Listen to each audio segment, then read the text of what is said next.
કેન્દ્રીય આરોગ્ય મંત્રી મનસુખ માંડવિયા પોરબંદર લોકસભાના પ્રવાસે છે. યાત્રાધામ વીરપુરમાં જલારામ બાપાના દર્શન કર્યા હતા. વીરપુરથી કાગવડ ખંડલધામ સુધી ડીજે સાથે વાજતે ગાજતે પદયાત્રા શરૂ કરી હતી. આ પદયાત્રામાં એમએલએ, ભાજપના હોદ્દેદારો સહિત બહોળી સંખ્યામાં કાર્યકરો ઉપસ્થિત રહ્યા હતા. મોટી સંખ્યામાં કાર્યકર્તાઓ તેમજ નેતાઓ ઉમટી પડ્યા હતા અને ઉમળકાભેર આ યાત્રાનું સ્વાગત કર્યું હતું. કેન્દ્રીય આરોગ્ય મંત્રી મનસુખ માંડવિયા પોરબંદર લોકસભાના પ્રવાસે છે. ત્યારે મનસુખ માંડવિયા પોરબંદર લોકસભાના ઉમેદવાર છે. પોરબંદર લોકસભા બેઠક પર મનસુખ માંડવિયાના પ્રચારના શ્રી ગણેશ કર્યા છે.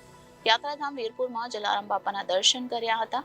મનસુખભાઈએ વીરપુરમાં સ્વર્ગસ્થ વેલજીભાઈ સરવૈયાની પ્રતિમાને હારતોરા કર્યા હતા. યાત્રાધામ વીરપુરથી ખંડલધામ મંદિર સુધી પદયાત્રા યોજવામાં આવી છે. મનસુખ માંડવિયાની પદયાત્રા ખંડલધામ પહોંચ્યા બાદ નરેશ પટેલ સ્વાગત કરશે. પદયાત્રામાં એમએલએ, ભાજપના હોદ્દેદારો સહિત બહોળી સંખ્યામાં કાર્યકર્તાઓ ઉપસ્થિત રહ્યા હતા. પ્રથમ વીરપુર જલારામ મંદિર ખાતે બાપાના દર્શન કર્યા હતા.